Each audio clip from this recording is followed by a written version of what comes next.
Welcome back to the Hunt, Fish, Live podcast. Today we're diving into one of the most exciting times in the whitetail world, the early signs of the deer rut, and how you, as a bow hunter, can get ready to capitalize on this action-packed window.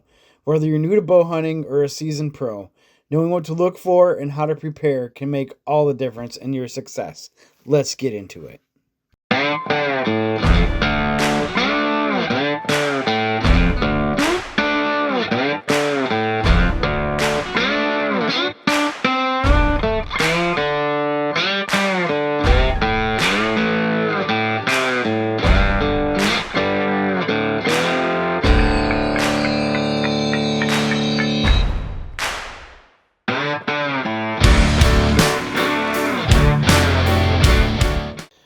Alright, before we jump into the early signs of the rut, let's quickly cover the basics of what is the rut. Simply put, the rut is the deer mating season. It's a time of year when bucks switch gears from feeding and conserving energy to actively searching for a doe ready to breed.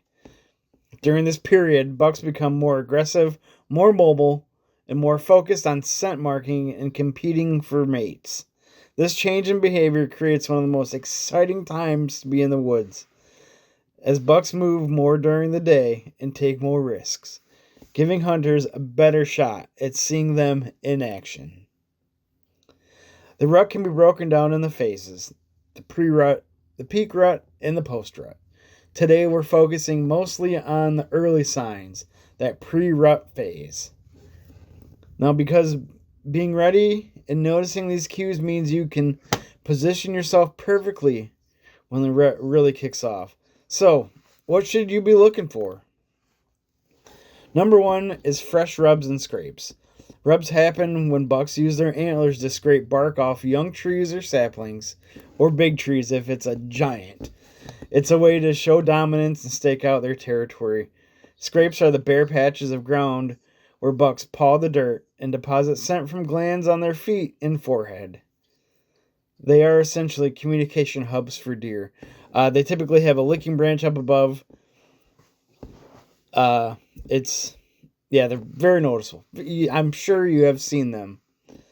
When you start seeing these fresh rubs and scrapes, especially in the early fall, it's a major sign bucks are getting restless and are marking territory ahead of their breeding season. I remember last season, I was out scouting, noticed a new rub line that I hadn't seen before. It was fresh. The bark on the trees was green. It was awesome. I knew this is where I had to be. That sign told me the bucks are starting to wake up and move, and I was right. I put a camera up and got pictures of deer most of the day. It was awesome. Number two is doe movement. Doe movement and behavior changes this time as well. Bucks don't run the rut alone. It all hinges on the does. As breeding season approaches, does start showing signs of estrus or being in heat. This means they become more restless, just like the bucks, moving around more frequently, sometimes in small groups, but you also might see does traveling more during daylight hours or acting nervous. Sometimes, if you're lucky, you can spot a doe that is ready to mate.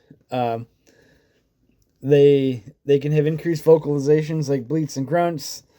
The sounds can be a clear indicator that breeding season is near or has started.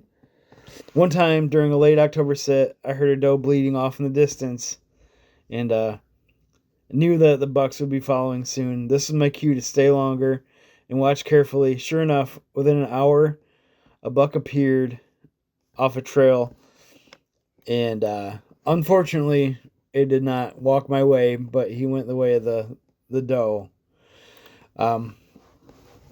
Also, typically, bucks are more active, or most active at dusk and dawn,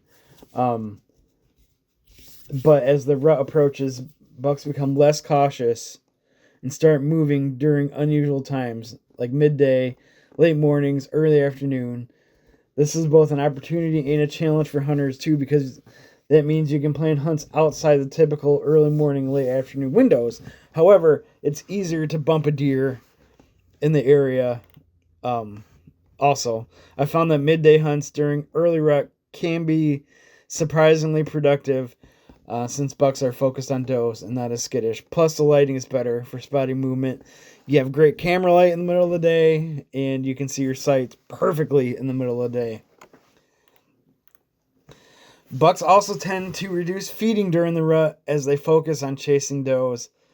You might notice bucks moving between feeding spots rather than staying put and feeding steadily. So sometimes the bucks will feed heavily one day and barely at all the next. So you can't really rely on bait or food plots at this point, but you can still use them effectively. So now let's talk about how you, the bow hunter, can prepare for and adapt to these early rut signs to maximize your success. First and foremost, scouting is your best weapon. Spend time before the season starts walking your hunting area looking for fresh rubs and scrapes and trails. Trail cameras are invaluable too. Set them up in travel corridors and on those fresh scrapes and rubs. You might be surprised at what you're going to be seeing. Next, adjust your stand locations if you can. Bucks move often along established trails between bedding and feeding areas. So early rut movement can change their patterns, so don't just sit where you always do. It's great to be mobile. If you have a mobile setup, now's the perfect time to use that. Whether it's a climber, tree stand, or a lightweight hang-on or a saddle setup, move closer to those fresh rubs and scrapes. These are the areas where bucks are actively marking and passing through. Thirdly, be flexible with your hunting times. Don't limit to dusk and dawn. If you're scouting or trail cameras show bucks moving midday, sit during those hours. The rut can change everything about deer behavior. And guys and girls, don't forget to stop practicing your bow. During the rut, bucks move fast and can appear suddenly. So you need to be confident and ready for a quick, ethical shot. So make sure your bow's tuned in and your draw is smooth. Last thing on the list, manage your scent and noise carefully. During the rut, deer senses are heightened. Use scent control products. Always hunt downwind and move as quietly as possible to avoid spooking these deer. The most important thing here is the wind direction. Play the wind, and you will be successful. Well, to sum it up, early rut signs like fresh rubs, scrapes, increased doe movement, bucks venturing out during the day, and shifting their feeding habits are your signals that the rut is on its way. So use this knowledge to scout well, adjust your stand spots, and be flexible with your hunting times. If you do that, you will set yourself up for success and for some memorable moments in the tree stand and with your buddies.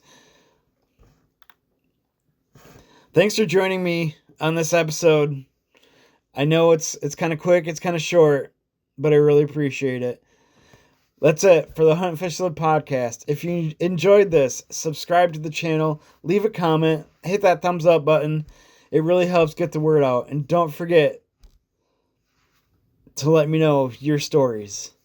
I love hearing from fellow hunters. It makes for a great day to read and to hear about your successes and even failures in the woods. Until next time, get out there, stay safe, and good luck on your hunt. Thanks again, everybody.